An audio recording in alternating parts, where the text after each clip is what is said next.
Take a break from your busy schedule and join Harold Sala for Guidelines, a 5-minute commentary on living. The composer Peter Tchaikovsky knew what loneliness is. He raised the shades of the window of his heart as he wrote in a minor key, "None but the lonely heart can feel my anguish." There are more people today than ever before who know the anguish of the lonely heart. In spite of the fact that more people are alive today than have ever died from the days of Adam and Eve to the present, there is also more loneliness than ever before, too. It takes more than masses and multitudes of people to eliminate loneliness. So why so much loneliness? Well, there are some reasons. The backdrop of much of our modern loneliness began with the move to the big cities. That's where the work is. And behind the barren walls and the locked doors, the beauty of the countryside has long since been forgotten.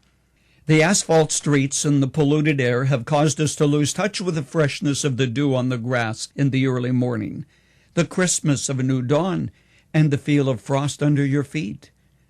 We've forgotten what a sunset really looks like, as the blazing sun paints the western sky a myriad shade of red and orange, colors never quite captured by an artist's palette.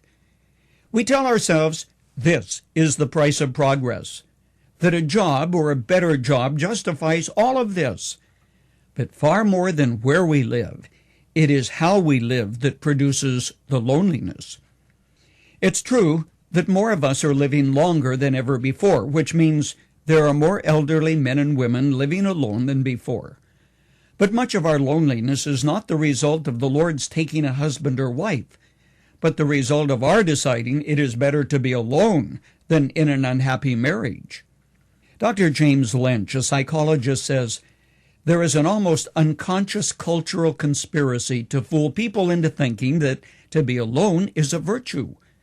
The myth of independence, which one sees every day in advertising and other media, makes it appear that to admit we need each other is a sign of weakness.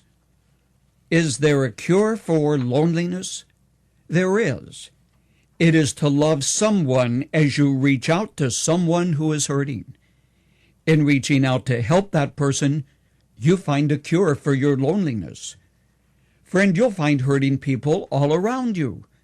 The ones barricaded in a one-room apartment, the lonely men and women who eat by themselves in restaurants night after night, the ones who walk alone because there's no one to share their thoughts. However, there are plenty of hurting people who offer a cure to your loneliness.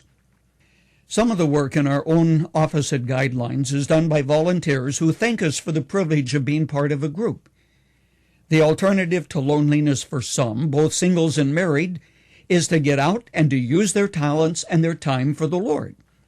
I don't think I've ever seen a church with so many people who volunteer to work with kids or help in various programs that they couldn't use a few more. Are you fighting loneliness? Then unlock your door, open the shades, take a lingering look at the beauty which God has placed around you. Then go out and look for somebody who is lonely, who's hurting, who needs a friend. You can make that difference. A theater critic closed his column saying, "If you're feeling blue and lonely, stop by and see a movie.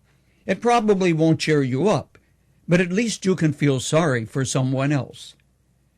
There is a better way, a much better way. The way of love is you help, whereby you reach out and you take a smile and a touch and make a difference in someone's life.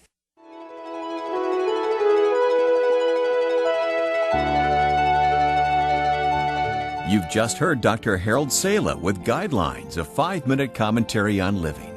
If you would like to listen to the program again, download a copy, subscribe to our e-commentary, or view other resources, visit guidelines.org. We would like to hear from you too. You can email us at info@guidelines.org. That's info@guidelines.org. Thanks for listening, and we invite you to join us again for the next edition of Guidelines.